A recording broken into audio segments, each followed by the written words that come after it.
Yeah. Any other sea life here? I know a lot about the beach. I grew up on it.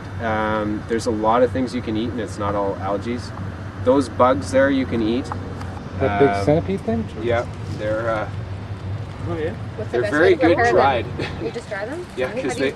Well, the reason I know they're edible is because they're very strong though, but they dry on the seaweed that I harvest sometimes because I just eat it miss together, them. Yeah. And I pick it off the seaweed and eat it, but I can only eat about 3 of them, and then that's all I can handle. Is there much in the way of protein with I imagine. seaweed? No, not the bugs, but the seaweed. The seaweed nori is the highest in protein, but it's like a vegetable. But nori is higher than most vegetables that you would eat. Yeah, but they're basically sea vegetables. Is what they are. So nutrient-wise, they're like eating vegetables. Although a little bit superior, I think. Okay, but can you just like rinse them in fresh water, like if you're kind of? It's a good way to lighten up the salt. Okay. Yeah, you can do that. The only ones I find that doesn't work very well on is kelp, bull kelp, and that's the only one. Sea lettuce it's a lot different. The green algae are a lot different rinsed, but they're quite good still. And I find the bladderwrack is better rinsed once in fresh water. I find it too intense, just straight out of the seawater. And then nori I've never really played with, but that's how apparently they make sushi, is they rinse it first in fresh water. And that's why it's green, because naturally it's black. So like even the bull kelp, like if you just quickly rinsed it just to get rid of any possibly contaminated water and ate it straight away, like does that change the taste? It does, yeah. Yeah, the seawater is a big part of what makes seaweed so good. And I'm not sure why. There's a lot of things other than salt in the seawater, and I think it adds value to the flavor and nutrients too. I find like sea lettuce I like better in salt, like straight out of the salt water, and definitely dulse, Pacific dulse is better with seawater on it, in my taste buds anyways. So when I eat bull kelp dried, it's usually green. yeah, Like that's yeah, okay? even though it's a brown algae, Yeah. that's just what it does. Yeah. Like dark green, but if you put it back in the water, it should turn brown again. It's a funny thing. So you pick it while it's brown? Yeah. And then it turns green when you dry it? Yeah. Okay. Yeah. So the other only big source of protein around here would be mussel, right? Mussels and Fish. barnacles, but these are very small. On the west coast, they're very big. You can actually, and up where I am, they're quite big too. How would you harvest a mussel, barnacle? Screwdriver or some sharp, hard implement. Suck it out of the shell, or what do you? Yeah, hit it at the bottom and try and knock the barnacle off, and then steam it. Steam it? Yeah. In the shell. Yeah, but you need big barnacles. Yeah. You could eat these little ones raw. If you like raw oysters or something, you might like those. Really? And the mussels are the blackish blue shells.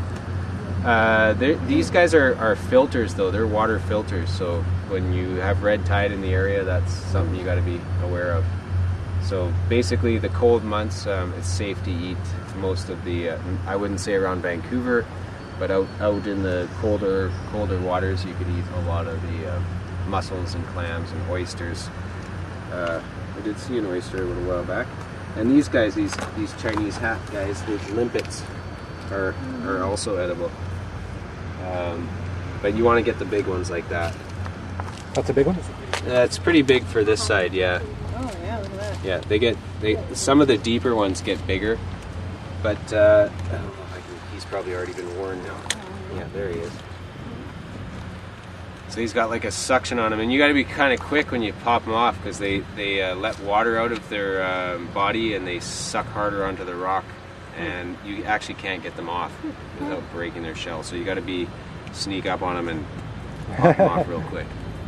I don't like them, because I don't like liver. I just can't eat liver, and they taste like liver to me. So I really don't What are like these guys? These are limpets. In the Mediterranean, typically people they carry lemons with them, Yeah. and then they're a little bigger, and then just a few drops of Eat lemon. them raw. They're probably better raw. Yeah, because they get like little rubber pucks Yeah. when you. Yeah, I know. I've tried eating them cooked and they just Yeah, not so good. so remind me of liver. I can't handle them. With lemon, it's okay. Yeah, lemon Raw might with cut lemon. it a little bit. Yeah. Well, that's good They to don't know. get red tide though or anything? These are, yeah, they do. They are like the mussels and the barnacles. They filter seawater. Yeah. So yeah, basically the animals you got to be kind of aware of red tide, which is the warmer months. That's the typical time. But sometimes red tide comes early, so Okay. now you wouldn't want to eat them. So you just check with You can check with the government or fisheries, and if you can't check with fisheries and you're out, if it's summer months, you just don't eat the animals like that unless you're starving and you don't have any choice. How long do you find you can keep, like, if I picked up an oyster just now and say we were in a clean area, Yeah. how long do you think you could keep it, like, in your fridge or something and still eat it raw? I don't know the answer to that. If you keep it in seawater, it'll keep for quite a while, especially if you can change the water. That's actually clams, which you dig out of the sand. They are better if you soak them, and usually you soak them in seawater with a little bit of oatmeal in there, and it draws the sand out of their bodies. Otherwise, they're just full of sand, and they're not pleasant to eat at all. So you actually do that. You keep them alive in the seawater, and for some reason the oats they spit the sand out faster. So. And they're a very important food up where we are. If you're in muddy sand, there's these thin clams called mud clams, and they're gross. They're really bad, not worth eating at all. But any of the other varieties of clams, the sort of thick body ones are good eating. So, yeah, and I don't know, everybody knows what crabs are. Probably you've seen them in this. So, the big box crabs and the things that we eat are very low in the tide zone, but if you get on a beach that has the seagrass, the surf grass, you can actually find them running around in the low tides. And they're good eating if you're on the beach. The females have a little triangle. You shouldn't really grab the females, right? When you turn them upside down. Actually, the females are the one flap.